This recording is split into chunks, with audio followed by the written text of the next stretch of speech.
बरोबर. नदीची याच्यावर टाकायला लागते आपला भुसा हे मटेरियल. गाडीचा हे धान भुसा याच्यावर मिक्स करावं लागते. ते मिक्स लावा. केल्यावर बाकीचे रेकॉर्ड एकदम भल्यान करावं लागते.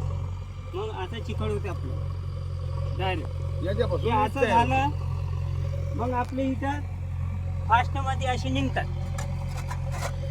असं याच्यावर पाणी टाकायचं साचेवर, ते खाली चिपकत नाही काही नाही. मग याला थोडीशी राख मारायची इथं, मग अशी इटा निघून जाते आपलं जे. बरोबर असं लेवल बिवल केल्यावर हीट चांगली निघते. नसेल तशी हीट फुटत नाही काही नाही. मजबूती पक्की अशी राख मारा लागते जरा, फिनिशिंग येते इथला. असं साधं पलटी केल्यावर आता दमानं काढायचं, धार करू येते वरची फिनिशिंग चांगली येईल. धार करू येते. आता याला 2 दिवस ठेवावं लागते आपल्याला इथं जागेवरच. मग नंतर मग उभी हे जागेवर ठेवल्यावर इकडे या. करायची. मग उभी करायची.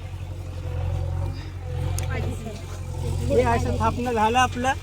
मग याला उचलून आपल्याला असं याच्यावर टाम लावायची. असे टाम लावल्यावर हे एकदम कोरडे होईल. चांगली मजबूती झाल्यावर ते भट्टी राहते आपली समोरची, ते भट्टीवर गाड्यानं लेबर नेते इथं इथून. आपले लेबर हातानं नेल्यावर इकडे या.